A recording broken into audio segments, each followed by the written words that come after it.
They called it peace. And for 30 years, Mali signed. Signed while its soil burned, while its army withdrew, while its people watched towns disappear behind new flags. The ink was French. The broker was Algerian.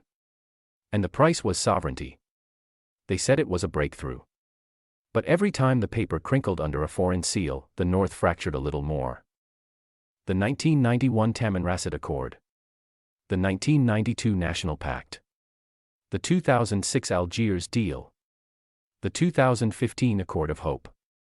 But what did Mali gain? Not peace. Not unity.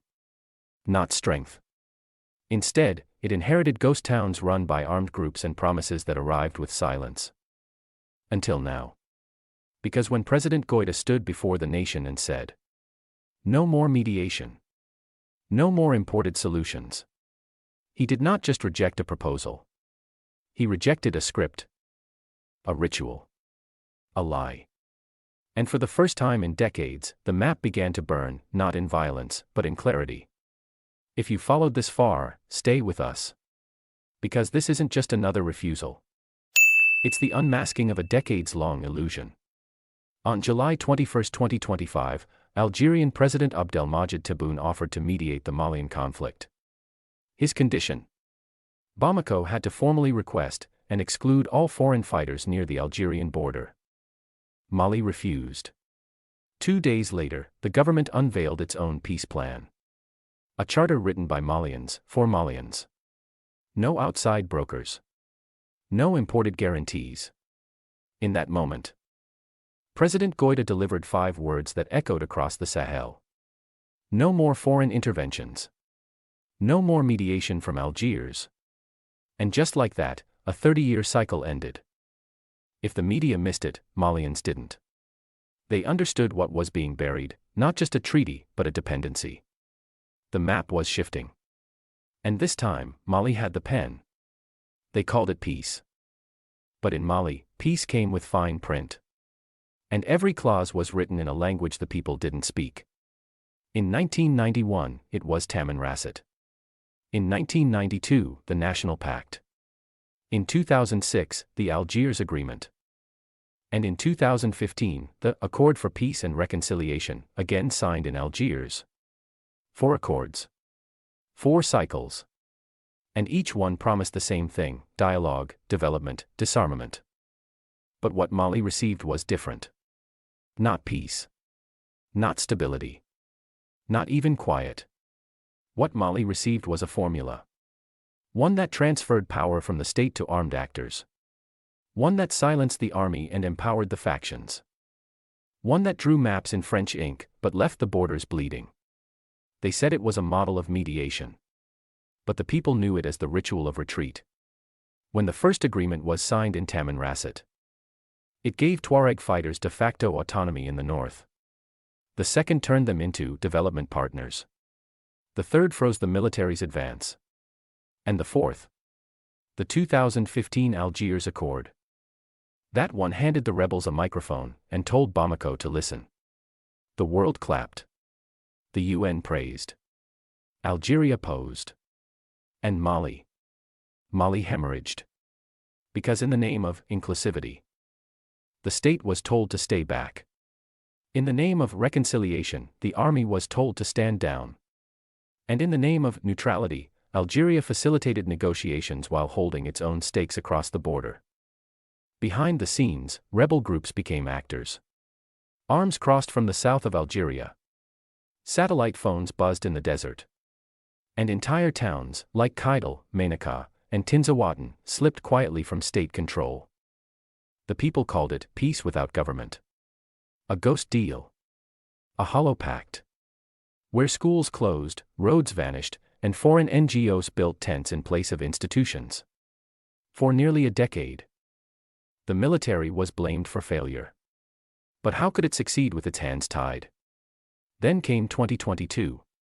Mali said no to French troops. Then came 2023. Kidal fell, not to rebels, but to Malian boots. And suddenly, the 2015 accord was exposed for what it was. A ceasefire that served everyone but the state. The illusion cracked. Because when soldiers returned, they didn't find rebels hiding. They found administrative structures, tax systems, and checkpoints, all run by autonomous movements backed by external actors. It wasn't just peace that had been outsourced. It was governance itself. And yet, the world insisted the accord remain. Algeria reminded Mali of its obligations. European diplomats warned against destabilizing the region. But destabilization had already occurred. It just wore the mask of mediation. The real destabilizer was not the army's advance. It was the foreign insistence that sovereignty be shared with rebels, with mediators, with invisible hands across borders. So in January 2024, Mali made it clear. The accord was dead. Not violated. Not suspended. Dead. And that death echoed. Because for the first time, Mali wasn't asking for permission to change the map. It was holding the pen. The inter-Malian dialogue replaced Algiers. Not on paper, but in practice. Village chiefs gathered. Women's groups spoke. Religious leaders sat side by side with former fighters. It wasn't perfect. But it was theirs. And it didn't require signatures from Paris, or protocols from Addis, or nods from Algiers. It only required one thing: faith that Malians could speak for themselves. This terrified the old system. Because if Mali could write its own peace, what stopped Niger from doing the same? What stopped Burkina Faso, Guinea, or Chad?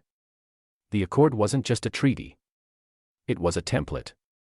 A template for control. And Mali had just torn it up on live television. No more waiting rooms in Algiers. No more translators for peace. Just a people. A pen. And a promise that next time, the peace would speak Bambara. Because foreign peace had killed sovereignty. And only sovereign peace could resurrect it. They called themselves a mediator. But just 5 days after offering peace, Algeria called in the army.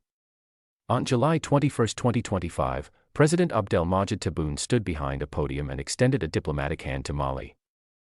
"We are ready," he said, "to mediate peace between Bamako and the northern factions, should Mali ask for it." The world heard wisdom. AES heard warning shots. Because the words were barely dry when. On July 27, Algeria passed a law that shook the foundations of its own image. The General Mobilization Law. One decree. 1 page. And it authorized the full transition of the Algerian state into total war mode. Every institution, military, economic, institutional, civilian, could now be commandeered for armed conflict. Not against any nation in particular. But the message was clear. Algeria was rearming, not just physically, but legally. And it wasn't the first time the mask had slipped. Ask the Malian drone crews what they saw over Tinzaouaten in March 2023. The Turkish-made TB2 was silent in the sky, scanning what Mali called insurgent movement. Then came the strike, sudden, clinical, and from across the border. Algerian forces called it defense. Mali called it betrayal. It wasn't just about airspace. It was about trust.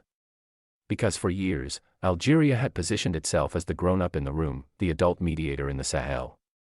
The one who knew the tribes, the terrain, the treaties. But as it turned out, it also knew the rebels.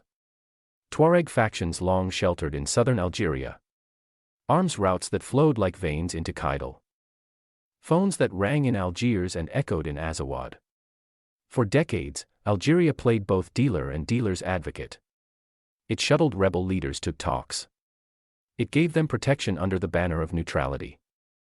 And when Mali signed, Algeria smiled. But behind the scenes, a different map was being drawn. And Mali was not holding the pen. That is why Goïta's refusal hit harder than a drone. It didn't just break with Algiers. It broke a regional spell. Because Algiers didn't just mediate the peace. It curated the story. And when Mali walked away, it exposed something deeper. That Algeria's diplomacy was never neutral. It was strategic theater. And now, with its influence crumbling across the Sahel, Algeria wasn't adjusting. It was escalating. The General Mobilization Law wasn't a precaution. It was a posture. A signal to Morocco, to France, to Mali. Algeria was ready for asymmetry. Some analysts called it preventive deterrence. Others called it desperation. But Mali had already moved on. They were building a new language of peace, one not reliant on the old powers. One where the Sahel didn't orbit Algiers, or Paris, or Washington. And that terrified the old order. Because what Algeria feared most was not war. It was irrelevance. And AES made it real. In Niamey, in Ouagadougou, in Bamako, the phrase echoed like a drumbeat. No more imported peace. No more dictated maps. Burkina Faso rejected ECOWAS oversight. Niger expelled French troops. Mali erased the Algiers Accord. And suddenly, Algeria, once the regional puppeteer, found itself on the outside of the stage. Its doctrine of active non-interference now looked like strategic ambiguity. Its claims of neutrality felt like deflection. Its calls for mediation sounded hollow. And the world took notice. Even in Maghreb, partners whispered about the shift.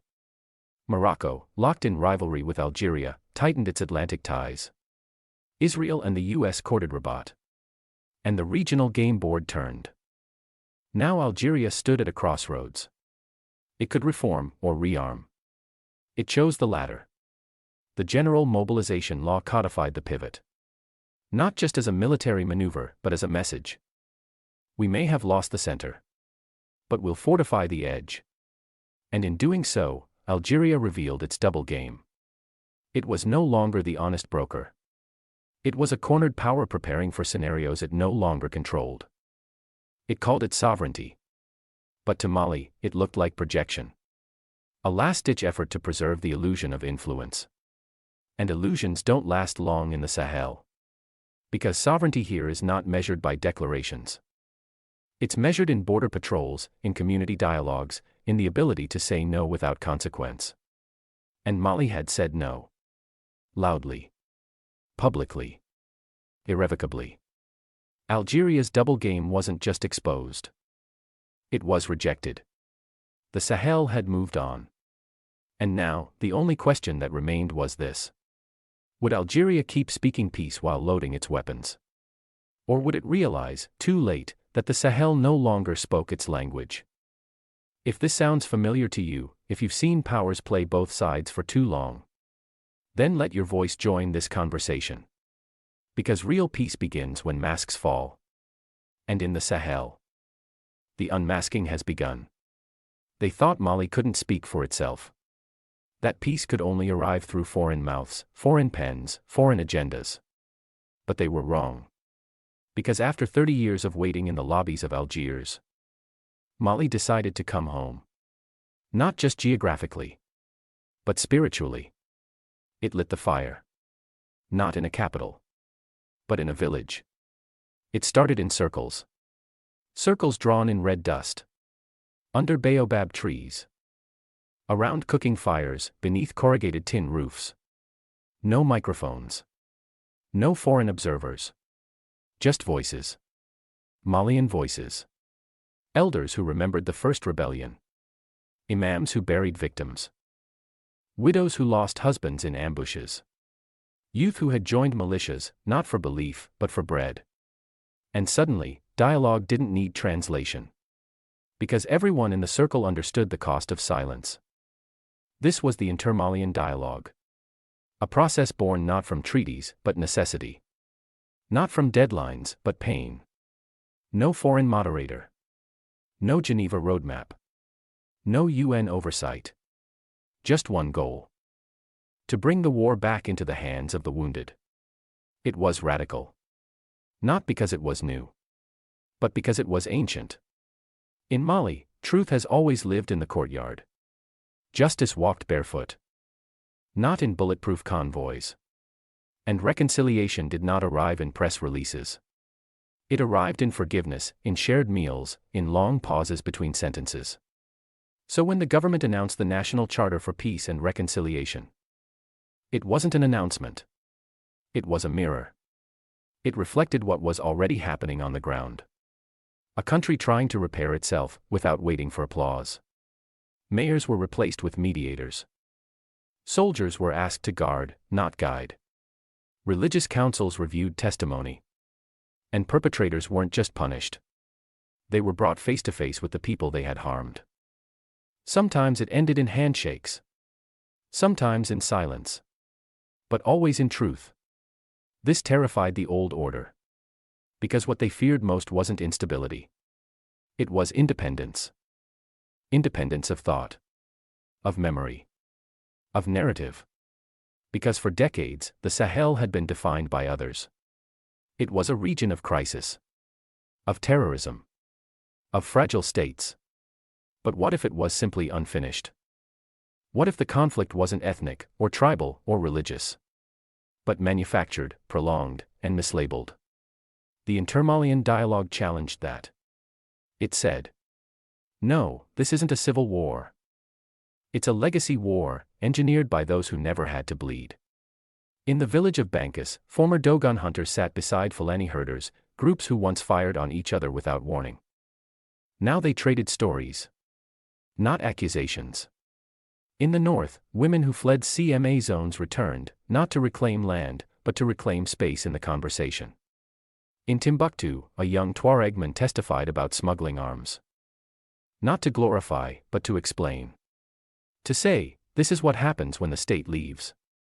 And the state listened. Not through intelligence reports. But through presence. The military didn't lead. It lingered, at the edges, protecting but not dictating. And in that space, Malians filled the silence with memory. The kind of memory that never made it into peace accords. The memory of markets lost. Of marriages undone. Of harvests abandoned. Of neighbors turned into strangers. And slowly, the silence began to shift. It wasn't always pretty. Some meetings ended in shouting. Others in walkouts. But even that was progress. Because at least now, the voices were Malian. Not Algerian. Not French. Not NGO policy consultants. Just Malians. Facing each other. Not as victims or rebels. But as witnesses to the same fire. A fire that burned villages, but also burned illusions. Because the Intermalian dialogue proved one thing. That peace doesn't need translation. It needs trust. And trust cannot be outsourced. So when critics in Geneva asked, but where are the benchmarks? The indicators? Malians replied. They're in the funerals we no longer hold. In the roads we've reopened. In the names we dare to speak again. They didn't need international approval. They needed intergenerational healing. Because the map they cared about wasn't geopolitical. It was emotional. And slowly, that map began to stitch itself together, one story at a time. The old powers couldn't understand it. How could something so informal, so local, so African, succeed? They forgot something. Africa doesn't need formality to find truth. It just needs fire. And fire, at last, was being reclaimed. Not to destroy, but to illuminate. That's why they feared it. Because this time, peace wasn't bought. It was built. With dust. With time. With courage. And most dangerously of all, without them. If this moved you, if this reminded you that peace is not a policy but a process, then let your voice be heard. Leave a comment. Share your thoughts. Subscribe. Because what Mali is building isn't perfect. But it's real. And in a world of staged negotiations, sometimes the realest thing you can do is simply to listen. It was only 5 days. Just 5 days between a handshake and a threat. On July 21st, Algeria offered mediation. By July 27th, it had authorized war. The general mobilization law passed quietly, but its echo was thunderous. It allowed the Algerian state to transition, by presidential decree, into a full state of war. Military, economic, civilian, and institutional power fused into one command. For what? Against whom? No one said. But everyone understood. This wasn't just a law. It was a confession. A confession that diplomacy had failed. That the Sahel was slipping from Algeria's grip. And that when the pen was rejected, the rifle stepped forward. Because make no mistake, this law didn't emerge from nowhere. It followed rejection. Rejection from Bamako. From Ouagadougou. From Niamey.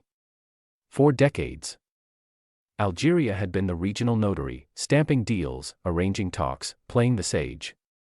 But in the new Sahel, no one came to the desk. The actors had changed. The script had changed. The audience had changed. And Algeria? It was still quoting old lines from a cancelled play. So it rearmed. Not with bullets, yet. But with law. With posture. With a doctrine of readiness wrapped in ambiguity. Analysts called it ambivalence stratégique. A strategic double bind. One hand outstretched in peace. The other curled into a fist. They said it was preventive deterrence. But Mali saw it differently. AES saw it differently. The people of the Sahel saw it for what it was. Fear. Not fear of war. Fear of becoming irrelevant. Because for Algeria, the loss of mediation wasn't just political. It was existential. If it could no longer define peace in the Sahel, what role did it play? If its diplomacy was rejected, what was left? And so the mask cracked. The law made it official. Algeria was no longer neutral. It was nervous. But here's the real twist. The Sahel didn't flinch. No emergency summits. No calls for caution. Just a quiet continuation of the new code. Talk among ourselves. Defend what's ours. Let the old frameworks collapse. Because the Sahel isn't just resisting foreign control. It's rewriting how peace is pursued, how power is structured, how legitimacy is earned. And the ones who cannot adapt will watch the borders shift without them. If you thought this was just about Mali, think again. This is about a continent declaring, we don't fear your silence. We no longer follow your scripts. We are not confused by your contradictions. And if you've ever watched power lose its balance, you know this moment. This is not war. This is realignment. This is the code, changing. They didn't ask for peace. They reclaimed it. Piece by piece. Village by village. Voice by voice. No signatures. No handshakes under foreign flags. Only the silent promise carried in dust. This time, it's ours. And that promise echoed. Through broken maps redrawn in sweat. Through languages long dismissed by treaties. Through the steps of children returning to schools once shelled. This was not a resolution. This was a resurrection. Not just of Mali, but of the right to begin again, on one's own terms. So let the old corridors grow quiet. Let the diplomats fold their notes. The real peace was never theirs to deliver. If this story stirred something in you, something deeper than headlines, then do more than watch. Like. Comment. Subscribe. Add your voice to the sound of sovereignty rising. Because in the Sahel, the echo has begun. And it will not be silenced again.